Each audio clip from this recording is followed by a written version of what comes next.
मोदकांचे आपण आत्तापर्यंत ना भरपूर प्रकार बघितले आहेत, पण बऱ्याचदा मोदक वळायला सगळ्यांना जमेलच असं नाही. म्हणून आज आपण बनवतोय मोदकांचे रोल. हे रोल आहे ना अगदी झटपट बनवून होतात, दिसायला अप्रतिम दिसतात आणि खायलाही सोपे, जिभेवर ठेवले की विरघळतात. तुम्हाला मेनली प्रसादासाठी, पार्टीसाठी अशी काही वेगळी स्वीट डिश हवी असतील तर हे मोदक रोल नक्की बनवून बघा. नमस्कार, मी मधुरा. मधुराज रेसिपी मराठीमध्ये तुम्हा सर्वांचं खूप खूप खूप मनापासून स्वागत. गणपती विशेष आज आपण मोदकाचे रोल कसे बनवायचे ते बघूयात. उकडीच्या मोदकाचे खूप सारे प्रकार यापूर्वी आपण बघितलेले आहेत, त्याचे लिंक्स खाली डिस्क्रिप्शन बॉक्समध्ये येते. तळणीचे मोदक, शाही मोदक, खवा मोदक सगळे प्रकार बघितले, लिंक आहेत. मग आता ज्यांना मोदक वळता येत नाही किंवा तितका वेळ नाही त्यांनी काय करायचं, मोदक खायचं नाही अजिबात नाही सर, तुम्ही हे रोल करून खाऊ शकता. इथे 1.5 कप पाणी गरम करून घेतलेलं आहे.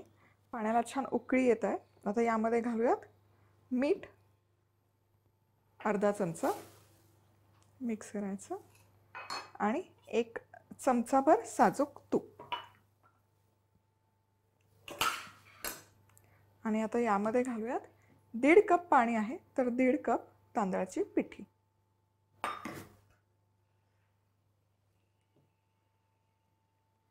हे पटकन मिक्स करायचं.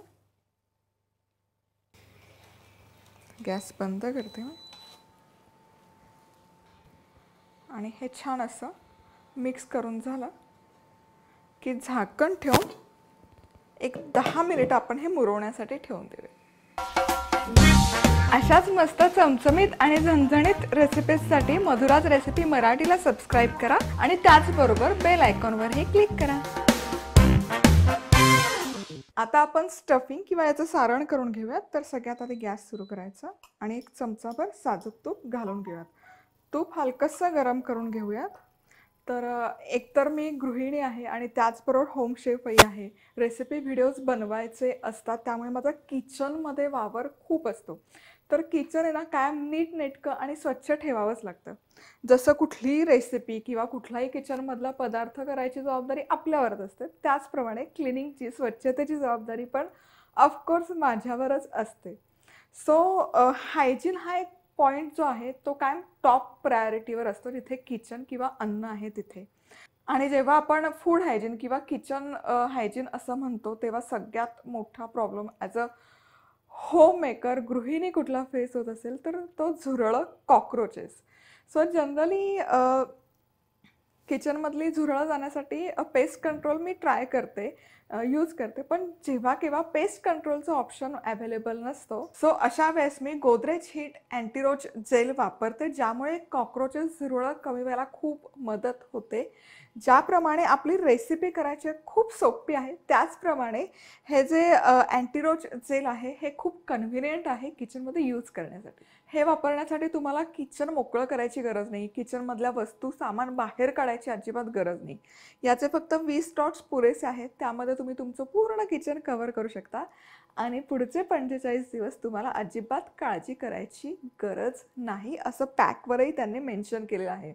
आणि त्यांनी पॅकवर मेन्शन केल्याप्रमाणे हे खूप इझी आहे, हॅसल फ्री आहे वापरण्यासाठी, ओडरलेस, याला काही कुठल्याही प्रकारचा वास नाही आहे आणि खूप इफेक्टिव्ह असं पेस्ट कंट्रोल सोल्युशन आहे.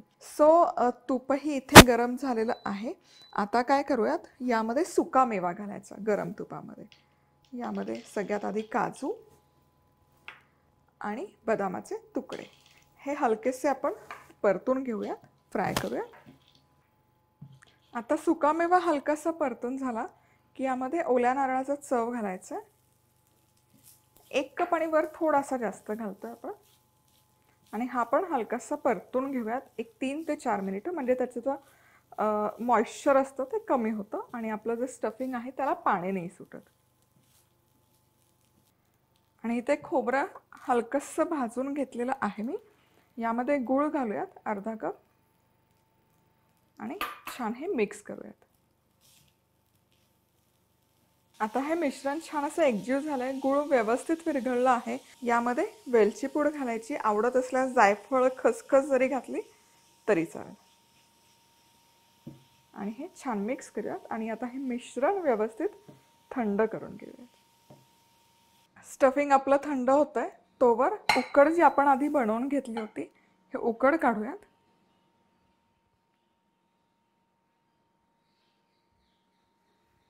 उकड छान आपल्याला मळून घ्यायची. ही उकड छानपैकी आपली करून झालेली आहे. आता काय करायचं, यामधून एक छोटा पोर्शन घेऊयात. हा छान एकसारखा करून घ्यायचा. एकसारखा स्मूथ करून घेणं अत्यंत गरजेचं आहे. आता तांदळाची सुकी पिठी घालायची आणि हा गोळा ठेवून हलकासा असा लाटून घ्यायचा लाटण्याने. अगदी हलक्या हाताने. तर हे छान असं एकसारखं लाटून झालं. पातळ लाटायचं, खूप असं जाडसर ठेवायचं नाहीये. की यामध्ये आपण हे स्टफिंग घालूयात.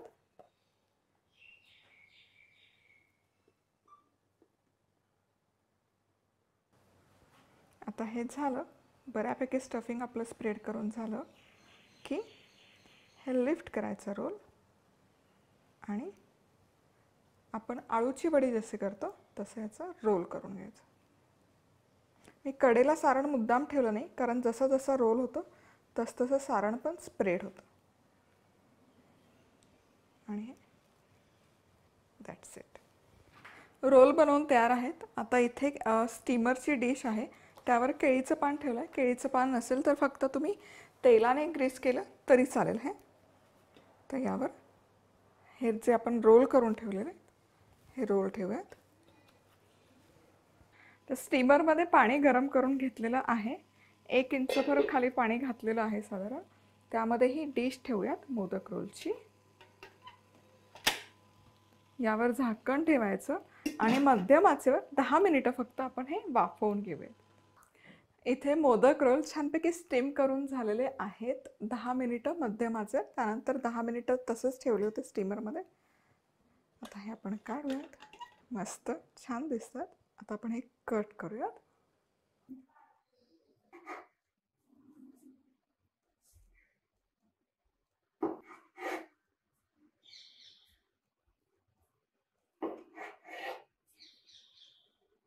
आणि अगदीच गार्निश साठी मग तुम्ही यावर हे असे पिस्त्याचे काप घालू शकता. आधी स्टफिंगमध्ये मी मुद्दाम नाही घातले, कारण ते मग त्यामध्ये मिक्स होऊन जातात, ब्लेंड होऊन जातात, हवे तसे दिसत नाहीत. सो जसं मी आधी सांगितलं की तुम्ही पण या सणासुदीला तुमच्या घरात कॉक्रोचचा नायनाट करू शकता हे गोदरेज हीट अँटीरोच जेल वापरून. मस्त. आता हे रोल केलेलं ना, हे असे मस्त सर्विंग करून तुम्ही ठेवू शकता, नैवेद्यासाठी ठेवू शकता, किंवा एरवी तेरवीही तुम्हाला काहीतरी असं वेगळं डेझर्ट घेऊन जायचं आहे, स्वीट गोडाचा प्रकार घेऊन जायचा आहे ऑफिसमध्ये, मोदक वळायला जमत नसतील तर हा एक उत्तम ऑप्शन आहे. जबरदस्त. रेसिपी आवडली तर यूट्यूबवर मधुराज रेसिपी मराठीला नक्की सबस्क्राईब करा. पुन्हा भेटूयात अशाच मस्त रेसिपीसोबत. तोवर मस्त राहा, खुश राहा, आनंदी राहा आणि सगळ्यात महत्त्वाचं खात राहा.